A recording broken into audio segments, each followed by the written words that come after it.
Hi, and welcome back to the Divine Stewardship Podcast. I'm Chris Stanton with my lovely wife, Corinne. Hi. And today we decided to go over a particular topic of what is a spender and what is a saver, and the different categories on how to identify which one you may be. So we were able to come up with, 6 different topics or categories that we can kind of contribute to how to identify what you are, whether you are a spender, whether you are a saver, maybe perhaps a blend of the two.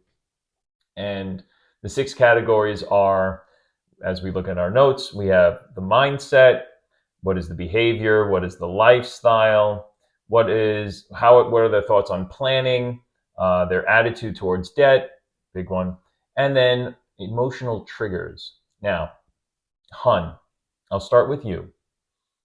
Please tell us what the mindset of a spender is, because we all know that in this relationship, you are more of the spender than I am. Yes, I am more of the spender. I am a blend.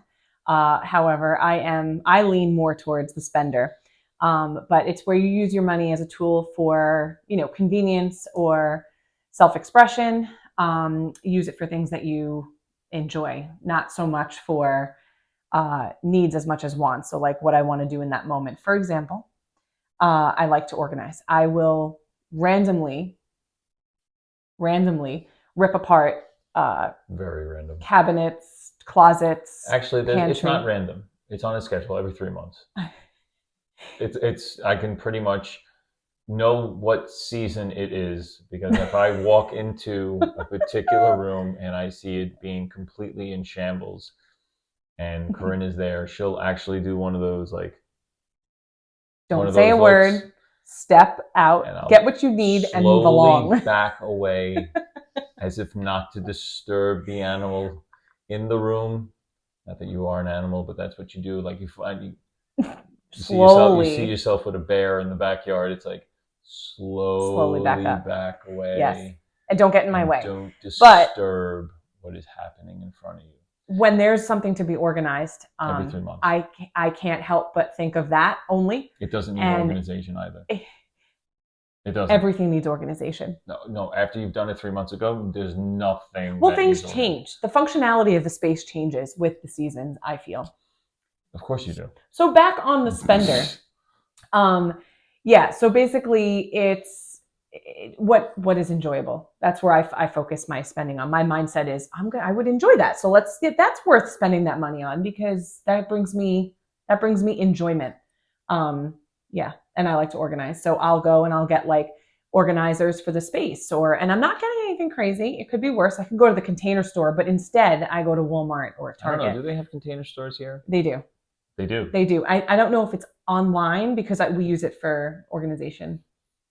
Okay. Be organized. But that's. I think they do have. No, I think they do have a store. I just don't know where it is, and luckily it's nowhere near the house. Thank God.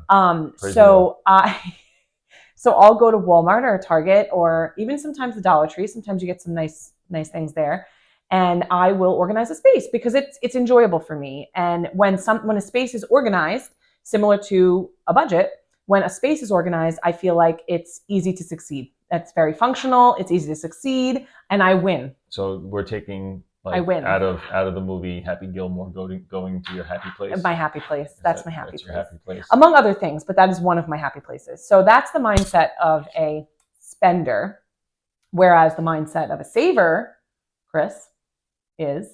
Listen, my mindset as far as saving is for me at least, I don't know about anybody else, but I've worked for that money. I worked hard for it. It's my reward.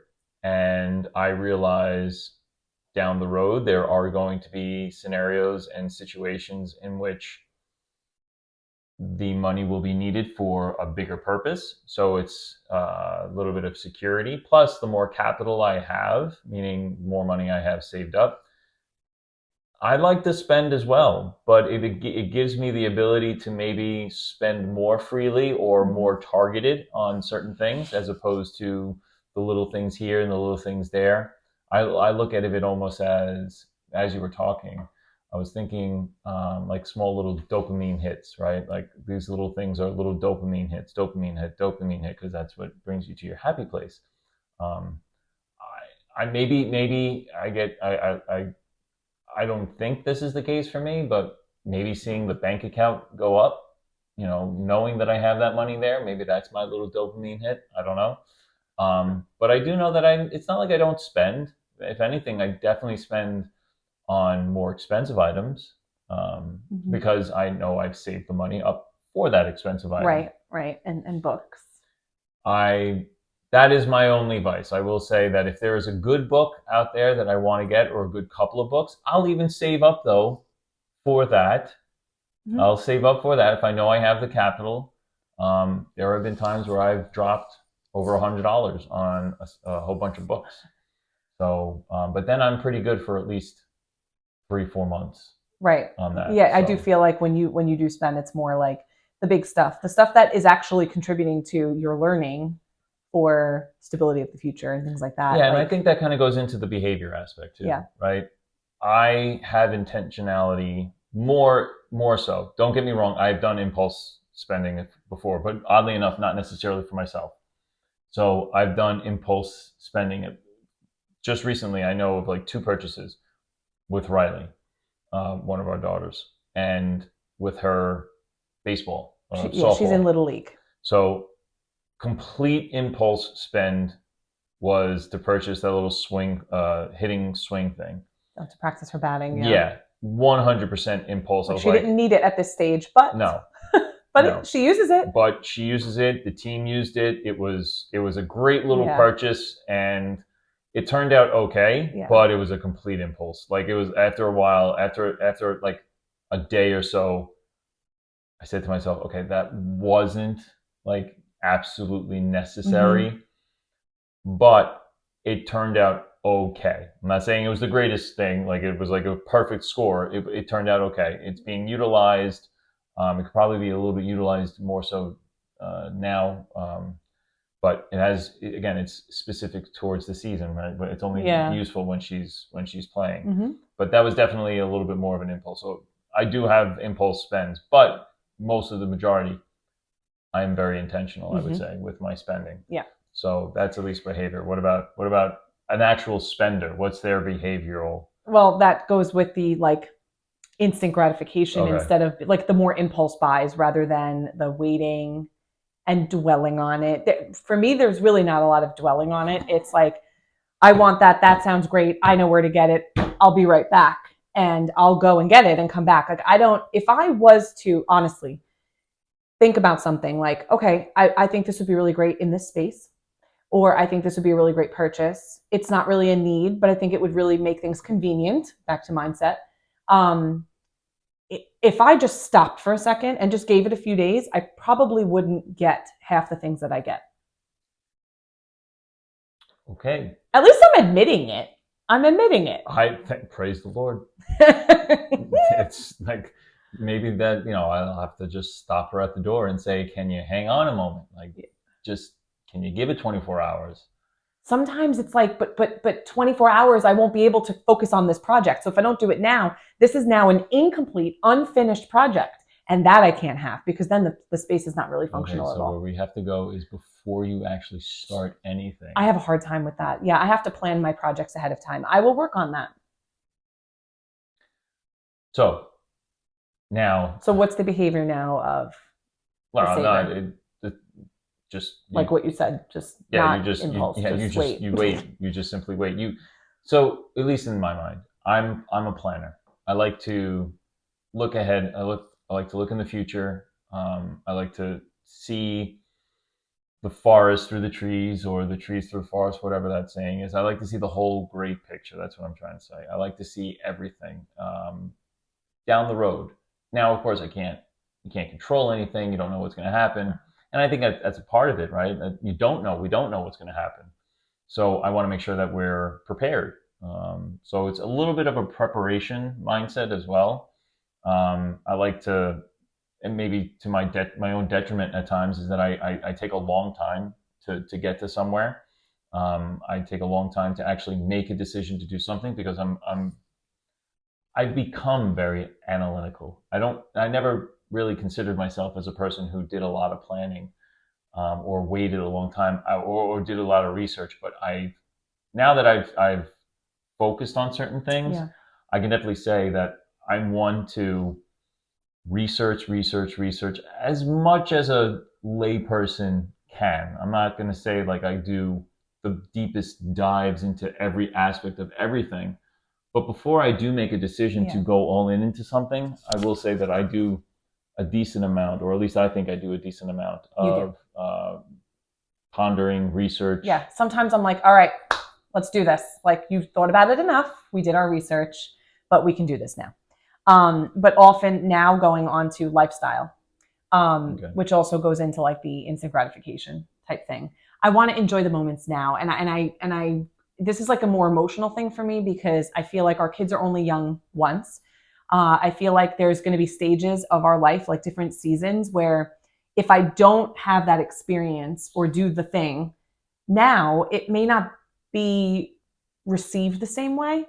You know, like there are certain things I want to do with the kids now at this age. And there are things I don't want to do. Like I wouldn't go like tour Europe right now with the kids because that to me would be more of a negative experience than a positive. We're in the stage of like picky eating. We're in the stage of I'm tired. I don't want to walk that much anymore. We're in the stage of we have to do that. Like I don't want to do that, and like they can't agree. And I feel like going on trips like that would be like, no, I don't need that right now. I can wait. I want that to be something we all really enjoy. But as far as like, you know, I don't know, something silly like getting the Nashville Zoo membership. We should do that now because there's going to be a time when like they're not going to even want to go to the zoo with us anymore. So that's how I reason with my spending as far as lifestyle goes. It aligns with the season we're in and the age of our children and where we're at in this season of life. That's how I justify it, lifestyle type. Justification. Mm-hmm. Okay. I do justify a lot, yeah. I'm not saying I don't think that way. I just think there is more of appreciation later on for things when they can actually appreciate it instead of, doing it at a particular age. Like, so I'm more of, are they able to conceptually understand it? Right. Can they really truly feel the impact that's happening to them at the moment? Right. So like one of the things I don't understand, I truly don't understand this, is the idea of, let's say, doing a very, very expensive trip. And I'll just throw out there like a Disney trip. Okay. Nowadays, Disney is extremely expensive, especially for a larger family. We're a family of 5. Okay. Our oldest is 9. Our youngest is 4. Could we go on a Disney trip? Absolutely. Could we make it budget friendly? Yes. Budget friendly is still quite expensive, but we could do it budget friendly. Now, would that make it more enjoyable? I don't know, because then it depends on what your idea of enjoyment is. You clearly heard Corinne say that, she's not finding the kids to be that enjoyable at certain situations because I want this, I don't want this, I don't like this, I huff and puff. I'm tired. Now that could be part of the enjoyment, right? That's part of the process. To me, I don't look at that. What I do look at is are the kids at that particular age going to really appreciate everything that's happening? The 9-year-old, maybe. Mm-hmm. She's at that point where she could probably really appreciate, although I still believe they're at the I want. Yeah. The 4-year-old, don't get me wrong, he would truly enjoy all the stuff. But the appreciation and maybe the long-term memory and feeling of all that, I don't think he'll fully grasp it. So to me, it's not warranted just yet. I think we can get a couple more years. Plus, it gives me a couple more years to really go and maybe save. Now, I'm of the mindset, like if I'm going to do something like that, I'm going to do it right. And what do I mean by that? If I have the capital all set and ready, I'm going to take that. I'm going to dump it into a Disney hotel. I'm going to get the full works. Like, this is going to be an experience, like a once in a lifetime experience, like once in a lifetime, where we're going to truly, truly enjoy Disney, because we don't live there. And this is Disney World, not Disneyland, Disney World. And you're going to never, ever forget this. Like, that is the type of experience. Like, I remember going to Disney, and do I remember every aspect of it? No, because I think I was perhaps maybe a little too young. But I definitely remember certain feelings, definitely certain scenes, certain things. Those are core memories. Right. Those will be your core, even if you don't remember the whole experience, there are core memories that you got from that. And I know that, and I say this to myself, if I had been a little bit older, maybe I can remember more and get a better appreciation for what it really, really was, right? Yeah. So, like, that stuff to me is what I want for my kids, and I think that's drives into that lifestyle of where I think about it. Like, I'm thinking longer into the future. The only problem, and I will say this for some savers, is that you wait too long, right? Yeah. You have to have a goal, right? So if you have that goal and you hit that number and you hit that date, you hit that age, whatever it is in your mind, take advantage then. And if you haven't been saving consistently on that, that's shame on you, because now you're missing an opportunity. Now you've just wasted. Well, right? More of a reason to be even more intense and get it done. Right. So that's where my mindset is on that, or at least my behavior, the way I throw it into my lifestyle. Even, I guess, my attitude, right? Like, I don't want to be impulsive. I don't like being impulsive. I don't like being impulsive either, but I don't like being impulsive, but it's easier for me to just give into it. It is. It's easier for me than for you to give into that impulsion. Like that, I just, no, it's going to be fine. It's not that much. Like you said, your purchases are a little bit bigger, mine are smaller, so it makes it. Even on the lower one though, like, for example, I come to you and almost seek permission. He does. Like, you don't have to ask. Buy a book. All right. It's like $10, $25, maybe $30 on a book. And I'm like, is that right? Can we do this right now? Is it right if I go and, like, I really want this book. Can we do it now? Like, is it all right if I go and get this book? And she'll say, yeah. Other than the times where are you going to put it? Like, if there's not that conversation. In our old home, we did not have the space to put them, so we just had books out of pouring out of everything. We have a bookshelf behind us, and you may say, oh, there's a lot of books. That is not nearly the number of books that I've had. We got rid of a whole bunch. We gave a lot away. And then there was the phase where you wouldn't let me buy any books. We didn't have anywhere else to put them. I had to go to the library and or ebooks. Ebooks, I just couldn't get into it. I tried. I know. I don't like ebooks either. So I couldn't get into it. I'm a little bit better on audiobooks, but those are more expensive than just a regular traditional book. So yeah. But yeah, I would be almost convicted. Like, can I go and get this $15 book? I'm like, yes. Or on thrift books, it's like $5. Yeah. Less than 10.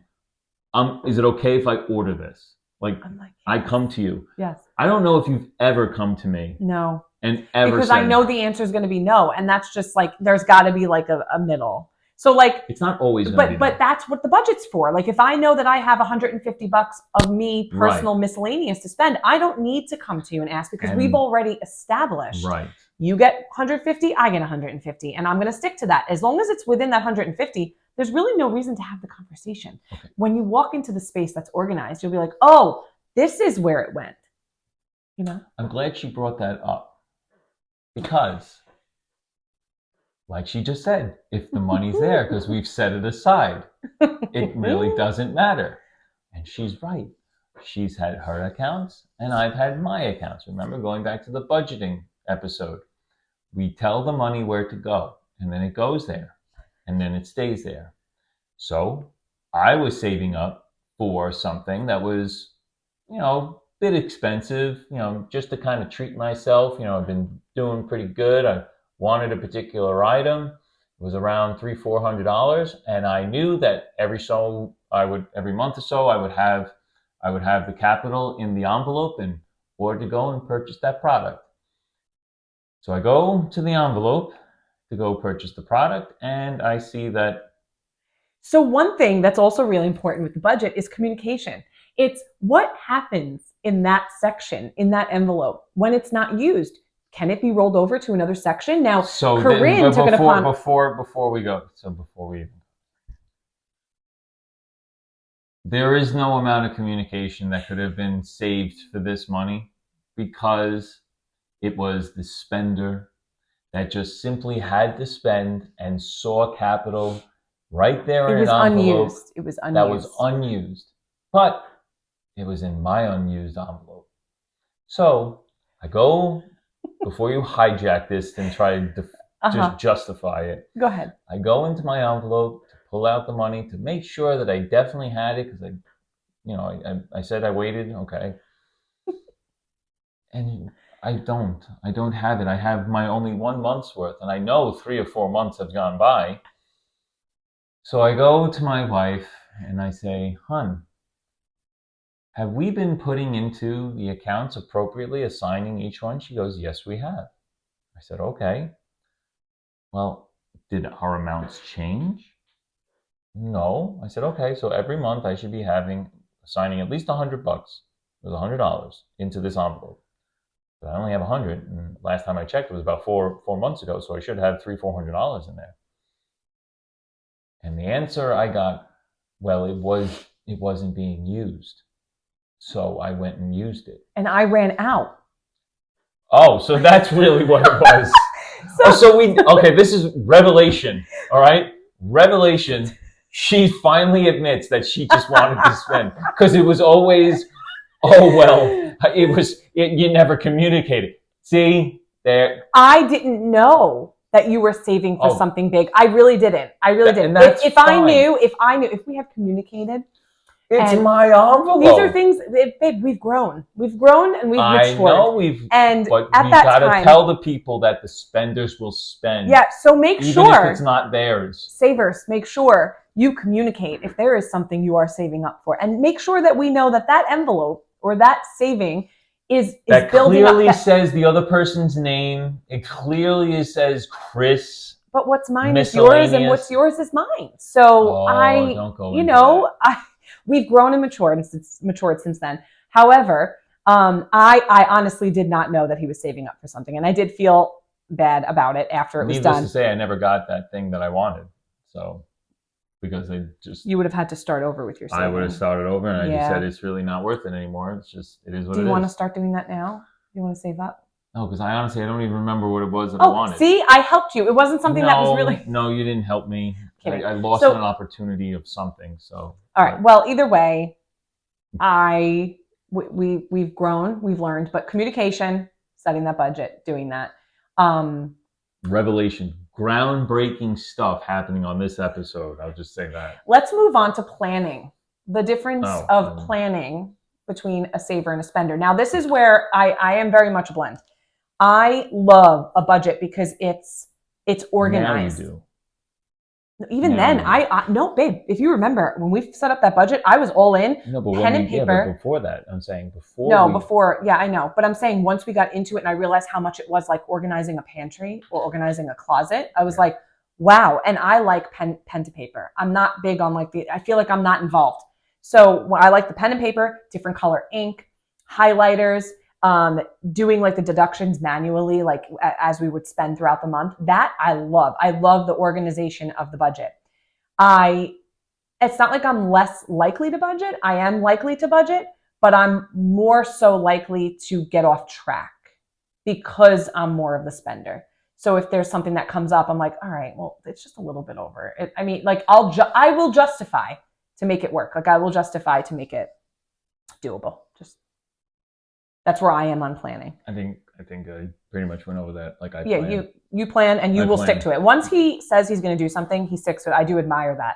Me, it's like a diet. I'll stick to it for 2 weeks. I'll feel really great. It's like the best thing ever. I'm never going to go back to eating sugar and desserts again. And then the following week I am.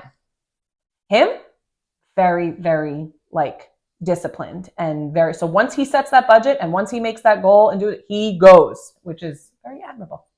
If there's one of you in your relationship that does that, use it. It could be definitely an advantage. If you're on the same page, it's an advantage. If not, if he was like that and we weren't on the same page and we didn't have the same goal, I could see that being like, whoa, calm yourself down. It could definitely be seen as overbearing or too strict, right. or. But when you have the same goal, it can't be a bad thing at that point. Sometimes maybe even seen as too demanding, right? Because it does take a lot of discipline, and in a relationship, you will need buy-in, and if it's too much for the other spouse to handle, then it could be seen as too demanding. Right. So ease into it. Into it. The next one would be attitude towards debt. Oh. So this is also something where I feel like I'm blended. I do not, even though I like to spend, I do not like owing people anything. I don't like having an outstanding balance now. Yeah. Before, it didn't bother me too much because it wasn't really that much. So if the balance is low and we're paying a little bit of interest, it's really not that much. But once we started doing the budget and we knew exactly what was going on, whatever card we had at the time, at first we only did cash, but we knew what was going where, whatever. Debt, we still had the student loans. We still had a car that we were leasing in order to buy out at the end of the 3 years. So like, I didn't like the fact that I was going to owe for the car. Like it was bothering me, and I couldn't wait till the day came where we could just hand over the cash after saving for the 3 years and be done with it. That was a relief to me. And then the last student loan payment, freedom. And we still had the mortgage at that point. So I do not like owing anybody anything. So as far as the like attitude towards debt, I do not like it. There's projects I want to do around the house, and the impulsive me wants to be like, let's just do it and we'll catch back up. But then this side of me is like, no, because I don't want debt. I don't want debt to do that thing that I don't really need right now. So I never liked owing anyone anything. There were certain things that were maybe acceptable, perhaps, or the different mindset of like, well, everyone has that. I said, okay, as long as I knew I could pay for it, perhaps. But I've never liked the idea of owing anybody anything. And I never liked the idea of paying more, knowing that I'm paying more. Like extra for the things you've already bought. Correct. Just by letting the balance sit. No, because it's interest. Right. I don't like interest. So I don't like paying interest. Which is also the less amount of interest that I can pay, the better. If I am going to finance something, or lease it or whatever. Right. Leasing to me is silly, but we did it. We didn't lease, we leased for 3 years to save up for the buyout, because at that time, that was more than we remember we called into Ramsey. So we didn't have enough money at the time, cash flow, because we were paying off all the debts. We didn't want to spend more than that amount, because the difference in the lease payment versus the finance payment was probably around $150. And we were like, no, let's do this. Let's do the smaller payment that we can handle right now, that we know we have extra cash flow. And then at the end, we will buy it out. So we sat down and we said, it's going to be like 16 and change. I think we were like, we need to save $17,000 to buy this vehicle out at the end of the 3 years. So 17 divided by the 3 years, divided by month, we did it. We saved up and we went in there with a check, and that was it. We didn't have to finance it. We didn't have to get a loan. We didn't have to do any of it. So that's why we did that. But leasing in general, it's like, it's just renting. I don't particularly like it. And no. The amount of interest that they make off you, whoever they be. Listen, I get it. Everything usually has an interest associated to it, especially if you don't have the capital. And that's kind of I think that's why I like the infinite banking so much, because at least I'm recapturing, or not recapturing, but I'm saving on interest, and interest that is being paid on the money that's out there. I have potential of indirectly benefiting from it. So, but we're going to have to go into velocity banking a little bit more on velocity, infinite banking. There's a lot more there, but yeah. I think that's one of the main reasons why I want to benefit from that as much as possible, or avoid it as much as possible, right? If I have to utilize it, I want to benefit from it somewhat. Otherwise, I'm going to try to avoid paying interest altogether, or owing someone altogether. Right. I'd much rather owe myself than owe someone else, personally. But I also feel like a spender is more likely to get that lease, because not only do you get that new vehicle every 3 years, but they're okay with having that payment. And that's something where a saver might feel opposite. Yeah. I felt like a saver in this situation. I didn't want the payments. Yeah. I always said, let's just own the cars outright. Let's do our best to save up and get it when we need it. And it doesn't have to be a new car. It could be a couple of years old. Because right when you drive out the lot, it loses value anyway. So it's, it didn't make sense to me. Yeah. But emotional triggers. This is another thing where much of my spending is related to how I'm feeling. So if I am feeling, I don't want to say depressed, but if I'm just feeling down, or I'm feeling lousy, or I'm in like a slump, I just don't feel like I don't feel good. I actually will spend more. If I feel like winter, like when you get that feeling of like cabin fever, where you just feel like you're inside. And I don't like the middle of winter. I'm feeling like, okay, I'm ready for this winter to be over, because I like to be out more, and I just don't, even though I could bundle up and go out, I just don't. It's not something I'll do. And if you have young kids, getting kids bundled up to go anywhere is a project. It's a project. So I feel like my emotions are definitely attached to my spending some of the time. If I'm feeling really down, it's like, girls call all the time, retail therapy. That's a real thing. When you're feeling like, when things aren't going your way, or you're feeling really down about something, like I know a lot of some of my friends do it as well. Like they're in a really bad place, or they're just like really down. They'll go and they'll retail therapy. And when you spend money, or you buy things that you enjoy, or you buy maybe a couple new shirts, it like lifts up your mood. To you, that would probably do the exact opposite. Like, I'm feeling really down, and now I'm going to go like drain the bank account just because I'm feeling emotional. Like, I feel like you are completely opposite of that. Again, it's two different ways of looking at it, because I like having the ability to do it. Right. So I like having the ability to go and spend the money. But in order to have the ability to do it, you need to save. Right. So it's like I don't know if you want to call it a double-edged sword or catch-22. It's knowing that I have the ability to go out and purchase whatever it is that I want, knowing that I have the money in the bank, or in something that that's holding my money, that I have that ability. You know what? I'm going to go out and buy that if I want. That, I think, is the attraction. It's, I have the ability to do it. I know I can do it, whether I want to or not. I can go and get it. Now, my lifestyle will dictate whether I will go out and get that. But knowing that I can, that to me is ultimate power. Like, ultimate control, ultimate power. I am in control. Nothing is controlling me. I have the ability. I am choosing to do it, or I am choosing not to do it. I am in full control. Right. That to me is, I guess, the trigger. Right. If I am out of that, or I don't have that control, that's when I feel uneasy or out of my element, maybe even irrational. That is the emotional trigger for me. It's having that attitude of, yeah, I'm in control, because I know I can, but I'm not going to, or I'm not going to, or I know I don't have to, but I will. Right? That's the dichotomy there. Right. So for me, it's really that. And, call it what you may, pride, being proud or cocky or whatever.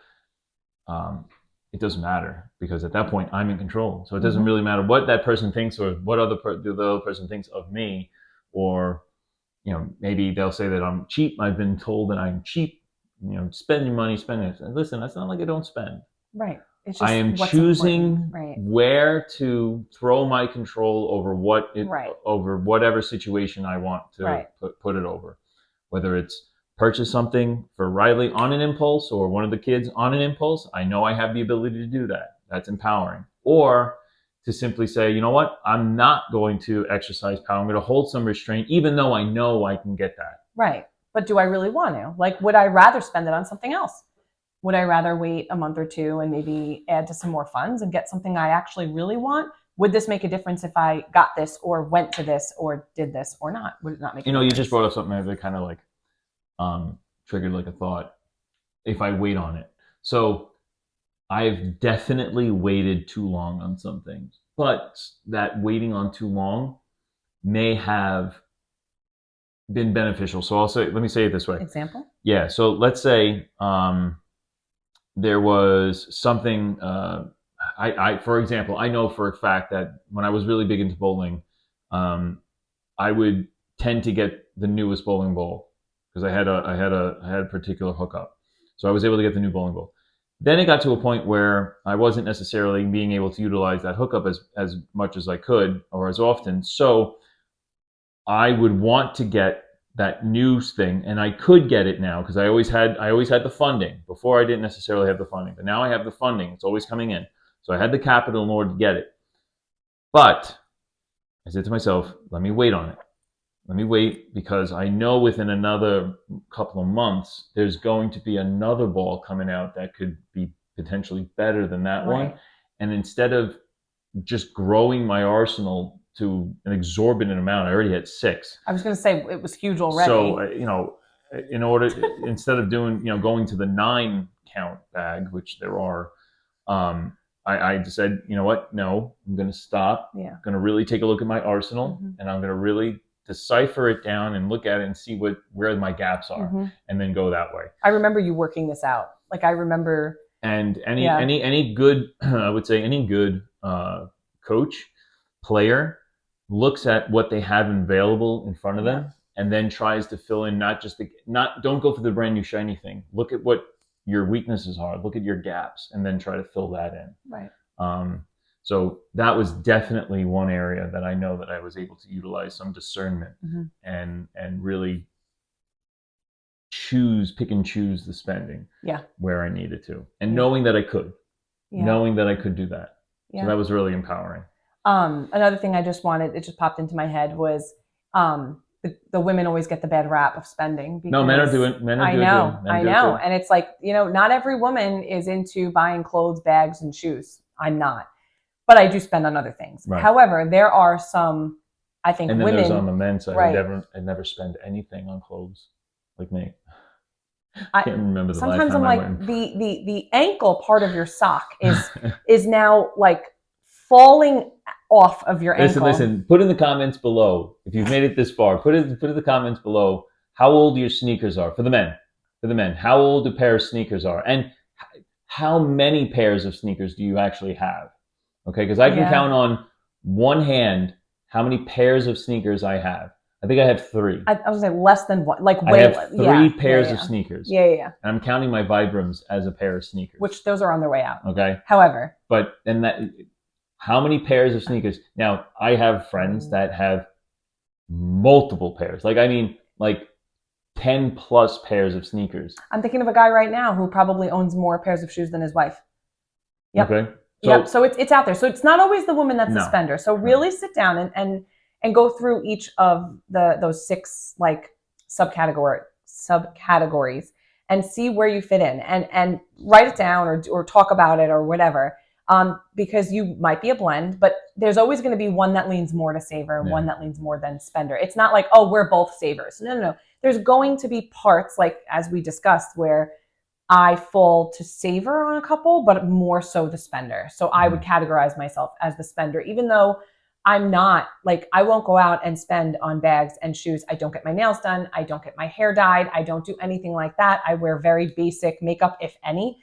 And it's like, I know women who could spend on clothes and all the things and appearance and things like that. I just don't. And I know men that can go all out and sneakers. For some reason, sneakers is such a big thing. I don't know why. It's never been my thing, or it's not been mine. But sneakers is usually a big thing for the men. Bowling balls were your thing, so that's something that toys. Most men, men are toys. Yeah, toys, gadgets, electronics. Maybe if you're into like landscaping, so like power tools and landscaping tools and things of that nature. Yeah. Again, I've only purchased things on the basis of a need when it comes to that stuff. But I will say, toys, it's a big struggle for me not to purchase electronics. I am very much, if it was up to me and I wanted to give into my impulses, I would have a brand new iPhone every single year. I really would. I rationale it out and say there is absolutely no need to get a brand new iPhone every single year. There is definitely no need. But if I gave into my wants, I would be spending everything on every Apple product. I would have everything. Yeah. Because I'm a gadget person. And I would even venture into maybe say some different laptops and things like that. I am very much a gadget, gizmo, stay up on all that stuff. I enjoy all that. And that's where I hold like self-control. Like I would spend tremendously on that. And that's our point with this. We're all a blend. Yeah. As a married couple, we have to be able to communicate. You have to be able to talk about these things. Yes. Is it a struggle every month, every day to hold on to it? Yes. But as a couple, we hold each other accountable. Are we always perfect? Absolutely not. Okay. We're not always perfect. You're not going to be perfect. There is no way to be absolutely perfect. None whatsoever. And if you are on a good track, it's tough. It's really tough in order to stay. You should commend yourself, but it's going to get tough. Allow yourself sometimes to have a little reward every once in a while if you've been able to discipline yourself and hold each other accountable. Okay, that's part of the fun. That's part of the goal setting. Okay, and that's a huge part. And this whole discussion, although we've been laughing and it is somewhat serious, it's a way of opening up and breaking down those barriers between the couples, right? Yeah. That's the whole point. We have these identities on each other, but it is not who we are, right? It's just a way of opening up and becoming stronger together. Mm-hmm. That's really it brings you closer. It shouldn't cause fights, although it will cause a little tiff here and there. Absolutely, and especially the beginning, you may want to throw the finger at each other and stuff like that. I meant pointing the finger, not the finger. Okay. It's not about. It's not about that way. I know you didn't, but that's the first thing I thought of because But it's not about being perfect. It's not about having no arguments or debates or disagreements about money or whatever. It's about the solutions. How are we resolving it? Are we resolving it every time? Yeah. Because having a disagreement, having an argument, and not resolving it is worse than having multiple. Yeah. Just make sure you're consistent in what you're doing. And then you just talk about it and you resolve the situations. There's always going to be situations when it comes to parenting, finances, anything. There's going to be disagreements or debates or, healthy conversations about it. But it's not about the perfection. It's about the consistency. It's about how diligent are you every day. Just be diligent, work together, set yourselves up with a goal that you can get on board with together. And that's where being a spender, being a saver, it doesn't matter. You're going to work together towards the same goal no matter which one you are or which one you lean more towards. So that would be my advice, being that we've gone through it for a while, over a decade now. Yep, absolutely. So that was perfect. That was a good way to summarize everything. So with that, we'll cut it here and we'll see everyone on the next episode. Take care. God bless. Have a great day.